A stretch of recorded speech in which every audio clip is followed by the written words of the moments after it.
जब योगी जी मोदी जी लात मारेंगे तो इनके पास कोई ऑप्शन नहीं होगा। तो ऐसे जगह पे हम आए हैं, कमान को संभाले हैं। हम लोग लड़ाई लड़ते रहे, लास्ट में डॉक्टर साहब ने अपना मन बदल के रास्ता बदल लिया और हमें छोड़ दिया। इस समय में हम तो बागी हो गए और डॉक्टर साहब बीजेपी से हाथ मिला लिए, और उस समय में भी हमारा बहुत काफ़ी बड़ा नुकसान। आने वाले समय में वीआईपी पार्टी और निषाद पार्टी के लोग एक साथ एक मंच में आएंगे। समाज ने भूखे प्यासे रहकर 1-1 रुपया चंदा देकर, आरती में चंदा दे देकर इनको आज बनाया है। कोई ये बहुत पैसे वाले घराना से नहीं, या ना ही अपने पैसे खर्चे। जो भूखे हैं उनके लिए रोटी के लिए हमने अपने आंदोलन किया, और जिसके लेके आज उत्तर प्रदेश में आप नेता बने या हम देश में नेता बने हुए हैं, तो समाज के अधिकार की बात की। यही निषाद समाज, यही निषाद समाज भूखे प्यासे आपके लिए डॉक्टर संजय निषाद जिंदाबाद किए, तो आज लखनऊ में आपकी पहुंच बना है और आप उत्तर प्रदेश के मंत्री हैं। अभी मैं यूपी के जनपद जौनपुर में हूँ। दोस्तों, अगर मैं बात करूँ तो बिहार की राजनीति में भूचाल लाने वाले मुकेश साहनी जी, जो निषादों के लिए एक मसीहा बन के उभरे हैं, अभी उत्तर प्रदेश में भी निषादों की राजनीति के लिए सक्रिय भूमिका निभा रहे हैं डॉक्टर संजय निषाद। अब दो लोग निषादों को आगे बढ़ाने के लिए अपने सारे जिंदगी को दांव पे लगा दिया है। अब लोग अपना अपना देखते हैं, तो ये लोग न जाने क्यों अपने सारे चीज़ों को छोड़ करके लोगों को आगे बढ़ाने में लगे हैं। आइए कुछ चंद सवाल करते हैं और आप लोगों तक पहुंचाने का प्रयास करते हैं। जौनपुर सरजमी पे बहुत बहुत स्वागत। बहुत बहुत धन्यवाद। आपने कहा कि ये दो लोग, देखिए ये दो लोग नहीं, हम दोनों भाई हैं, और उन्होंने भी सपना देखा था निषाद समाज का भला हो, उनको आरक्षण मिले, उनके बच्चे कलेक्टर बने, डॉक्टर बने, इंजीनियर बने, और हमने भी वही सपना देखा। और हम दोनों मिलकर 2016 में उत्तर प्रदेश में बहुत काम हमने किया। जब वो जेल में थे तो जेल से उनको हमने बाहर किया, करवाया, मतलब मेहनत किया, खर्चे किया। उसके बाद चंपा देवी में बड़ा रैली हुआ था, हमने कराया, उनकी पार्टी हमने बनवाया, सारा चीज़ हमने किया था। तरह तरह के अलग अलग जगह पे रैली हुआ, आजमगढ़ वगैरह, काफ़ी मदद किया। और हम लोगों का सपना था कि समाज का भला हो, समाज राजनीति में आए, समाज को आरक्षण मिले, और ये हम लोग लड़ाई लड़ते रहे। लास्ट में डॉक्टर साहब ने अपना मन बदल के रास्ता बदल लिया और हमें छोड़ दिया। और जब छोड़ दिए, वो अपने रणनीति पे काम करने लगे, और इसके लेके उनको सफलता भी प्राप्त नहीं हुआ, और मुझे काफ़ी आहत हुआ, तकलीफ हुआ, और मैंने उत्तर प्रदेश से लौट के बिहार चला गया। वहाँ पे फिर मैंने एक अलग अपनी पार्टी बनाया, संगठन बनाया, और मजबूती से हमने काम किया। और 18 में हमने संघर्ष किया, 19 में, और 20 में हम बिहार में मंत्री बन गए, 4 विधायक बन गया, और बहुत अच्छे से ज़िंदगी जी रहे थे। उसके बाद समाज के लोगों ने कहा 2022 में आप मदद कीजिए। 2022 में भी हम आए उत्तर प्रदेश में, बहुत अच्छा माहौल खड़ा किए, योगी जी मोदी जी को सोचने पे मजबूर कर दिया आरक्षण देने के लिए। लेकिन ऐसे समय में हम तो बागी हो गए और डॉक्टर साहब बीजेपी से हाथ मिला लिए, और उस समय में भी हमारा बहुत काफ़ी बड़ा नुकसान हुआ, जिसको लेके भारतीय जनता पार्टी ने हमारे विधायक को खरीद लिया, हमको मंत्रिमंडल से बाहर कर दिया, जो सरकार हमने बनवाया था। तो खैर ये सब हमारा बड़ा नुकसान हुआ। उसके बावजूद भी आज भी हम लड़ाई लड़ रहे हैं, निषाद समाज को आरक्षण मिले, इसके लिए लड़ाई लड़ रहे हैं, और भारतीय जनता पार्टी नहीं दे रहे हैं।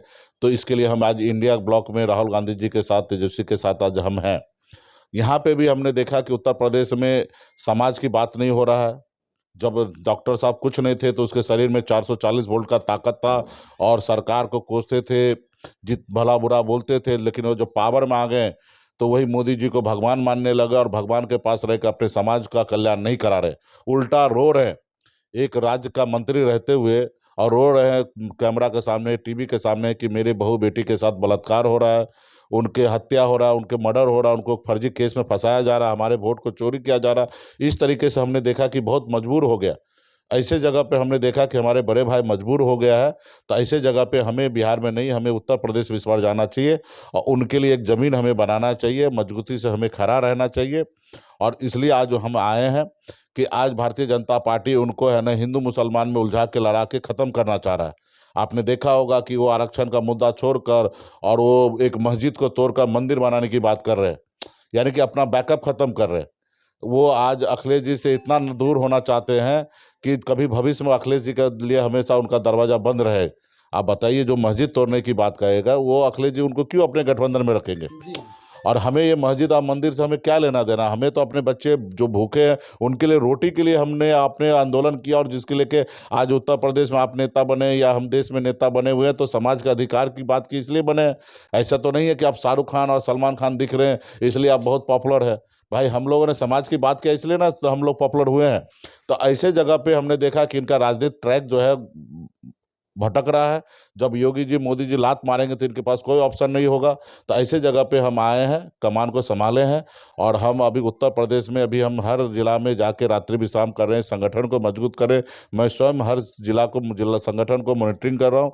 25 जुलाई से हम संकल्प यात्रा निकालेंगे और उसमें एक ही संकल्प होगा कि मोदी जी योगी जी 27 से पहले आरक्षण दे, नहीं देंगे तो निषाद समाज एक भी वोट योगी मोदी जी को देने वाले नहीं है। जैसे अगर ऐसा सर बात करें तो जैसे निषाद को एकत्रित करने के लिए आरक्षण का सहारा दिया गया, यानी आरक्षण का सहारा लिया गया कि आप लोग एक होइए और अपने अधिकार को पाइए, अपने हक को पाइए। लेकिन सर एक होने के बाद भी अभी तक नहीं मिला। हाँ, तो नहीं मिला तो ये तो नेता का कमी है ना। हम तो प्रयास ही कर सकते, मांग ही कर सकते, और देने वाला तो जिनकी दिल्ली में सरकार वो देंगे। और जब तक नहीं दे रहे तो आज उससे हम बागी होकर लड़ाई लड़ रहे हैं, उनका मलाई तो नहीं खा रहे हैं। लेकिन जो मलाई खा रहा है उनको तो सोचने की आवश्यकता है ना कि आज डॉक्टर साहब वहाँ पे उसके गोद में बैठे हैं, आरक्षण है, तो ये तो डॉक्टर साहब को सोचने की आवश्यकता है। हमारे पास, आपके पास विकल्प क्या है? बगैर संघर्ष किए हुए कुछ तो हासिल होता नहीं। हम संघर्ष करेंगे, आज मोदी जी नहीं कर रहे, कल शायद आएंगे राहुल जी, तब राहुल जी करेंगे। तो हम लोग तो अपनी लड़ाई लड़ रहे हैं। और इसी के लिए आज उत्तर प्रदेश में संगठन खड़ा के संकल्प यात्रा करके एक मजबूत आंदोलन खड़ा करेंगे। और हम डॉक्टर साहब से भी उम्मीद करते हैं कि डॉक्टर साहब 6 महीना में वहाँ आरक्षण दिला देते हैं तो वहाँ रहिए, और हमारे पूरी समर्थन होगा आपको। अगर नहीं दिला पाते तो आप हमारे साथ आइए, उत्तर प्रदेश की राजनीति आप कीजिए, हमें यहाँ राजनीति नहीं करना है। आपकी पार्टी लॉन्च कीजिए, आइए, हम अखिलेश जी से, राहुल जी से बात करके अब गठबंधन में लाते हैं। और जितने भी सीट मिलेगा सब अपने निषाद समाज को लड़ाइए ताकि आपका हाथ मजबूत हो। तो इसके लिए हम आए हैं। 6 महीना तक हम कोई पॉलिटिकल निर्णय भी नहीं लेने वाले। यदि वो अगर नहीं आते, आरक्षण नहीं दिलाते हैं, तब फिर हम पॉलिटिकल निर्णय लेंगे कि हमें 2027 में क्या करना है। निर्णय क्या? हम इंडिया ब्लॉक में है, इंडिया ब्लॉक में रहेंगे। भारतीय जनता पार्टी आरएसएस का विचार से हम नफरत करते हैं, उनके विचार को वहाँ पे कभी नहीं जा सकते। हमें पता है कि वो बैकवर्ड पिछड़ा दलित के लिए नहीं है, इसलिए आज उनके साथ हम नहीं हैं। और आने वाला समय में हम चाहेंगे कि उत्तर प्रदेश और देश में सरकार उनका खत्म करके हमारे अखिलेश जी या राहुल गांधी जी की सरकार आए और सामाजिक न्याय मजबूत हो, इसके लिए हम लोग काम करेंगे। क्या सर आने वाले समय में वीआईपी पार्टी और निषाद पार्टी के लोग एक साथ एक मंच में आएंगे? हम तो कोशिश करते हैं, उम्मीद करते हैं। अब ये निर्णय तो डॉक्टर साहब को लेने की आवश्यकता है। हम तो अपने संसाधन, अपने सारा चीज़ उनको देने के लिए तैयार है। इससे पहले भी हमने दिया है और आज भी देने के लिए तैयार है। निर्णय तो उनको लेना है कि समाज के साथ रहना है। ये जो समाज का गद्दार है, जो समाज को आरक्षण नहीं दे रहा, उनके साथ रहना है। ये तो उनको सोचने की आवश्यकता है कि मोदी योगी के साथ रहना है या अपने समाज के साथ रहना है, उनके दुख सुख में उनके साथ खड़ा रहना है, संघर्ष करना। ये निर्णय अभी उनको लेना है। सर जब तक वोट बिकता रहेगा तब तक लोग आपस में बढ़ते रहेंगे। लेकिन इस बार वोट बिकने वाला संभावना हम खत्म कर रहे हैं। अभी इस बार संकल्प यात्रा, हाथ में गंगा जल लेके एक एक माता बहन नौजवान हाथ में एक संकल्प लेगा कि आरक्षण नहीं तो मोदी को वोट नहीं। और मुझे लगता है कि जो लोग संकल्प ले लेगा वो उसको लाखों रुपया भी दे देंगे तो वो वोट नहीं बेचने वाला है। और ये बीजेपी के बड़े बड़े नेता को सबको पता चल जाएगा कि उत्तर प्रदेश में निषाद संकल्प ले लिया है। अभी ये उत्तर प्रदेश में निषाद का आरक्षण अगर वोट चाहिए तो आरक्षण देना पड़ेगा, उनको पता चल जाएगा। कोई लोडर अभी काम नहीं आने वाला। और जब निषाद को आरक्षण देंगे तो निश्चित तौर पर उनको वोट मिलेगा, नहीं तो नहीं मिलेगा। सर आखिरी सवाल मेरा होगा, मुकेश सहनी को सन ऑफ मल्लाह की उपाधि कब दी गई, ये नाम क्यों पड़ा? अब सनब मल्ला तो है, मल्ला का बेटा है, यही सच्चाई है। निषाद समाज के बेटा है, सब सनब मल्ला, सिर्फ मैं अकेले नहीं हूँ, सब लोग हैं। सबका उपाधि यही है कि सब सनब मल्ला है। जो सर तुम चंद रुपयों के लिए बढ़ जाते हैं और अपनों को भूल जाते हैं, अपनों को किनारे कर देते हैं, ऐसे लोगों को क्या संदेश देना चाहेंगे? ऐसे लोगों को यही संदेश देना चाहते हैं कि डाइन जो होता है ना, हम लोग का गांव में कहावत है, डाइन जो है ना 4 घर छोड़ के चलता है। तो आप भी जो भी कहिए लाइफ में, लेकिन अपने परिवार के लोगों के साथ गद्दारी मत कीजिए। इंसान लोभ लालच में बहुत कुछ करते हैं और ये संसार में करते रहेंगे। लेकिन हर एक व्यक्ति जो होता है ना, अपने परिवार के लिए, अपने लोगों के लिए राजनीति नहीं करते, उनके साथ गलत नहीं करते, उसके पीठ में खंजर नहीं भोंकते। तो आपसे भी यही उम्मीद होगा कि आप कम से कम आप ऐसा मत कीजिए। आज आपका पहचान क्या है? यही निषाद समाज। यही निषाद समाज भूखे प्यासे आपके लिए जन डॉक्टर संजय निषाद जिंदाबाद किए, तो आज लखनऊ में आपकी पहुंच बना है और आप उत्तर प्रदेश के मंत्री हैं।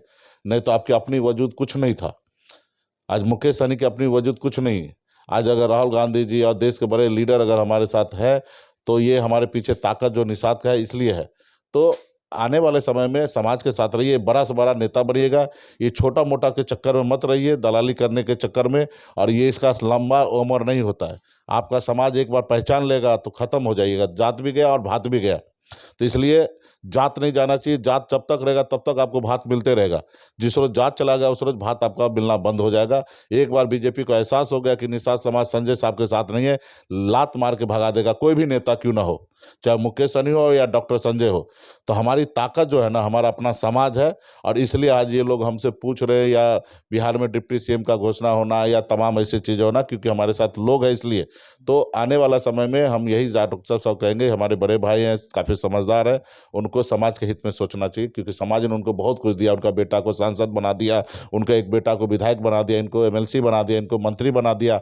आज इस घर में है ना, साल में 25 लाख रुपए का पेंशन से लेके मेडिकल फैसिलिटी सारा चीज़ सरकार से मिलेगा। ये क्यों हुआ? ये समाज ने भूखे प्यासे रहकर 1-1 रुपया चंदा देकर, आरती में चंदा दे देकर इनको आज बनाया है। कोई ये बहुत पैसे वाले घराना से नहीं है, ना ये अपने पैसे खर्चा किए हैं, और इन्होंने तो 1-1 रुपया लेकर, चंदा लेकर यहाँ तक पहुँचे हैं।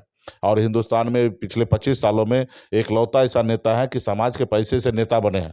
बहुत सारे लोग तो अपने पैसा लगाए हैं, बहुत सारे लोगों का अपना विरासत है, इसलिए नेता बने हैं, लेकिन ये तो समाज के सहयोग से बने हैं, तो इनको समाज के लिए सोचना चाहिए। जी, बहुत बहुत धन्यवाद। तो दोस्तों, आपने देखा कि बड़ी बेबाकी से अपने बातों को रखा।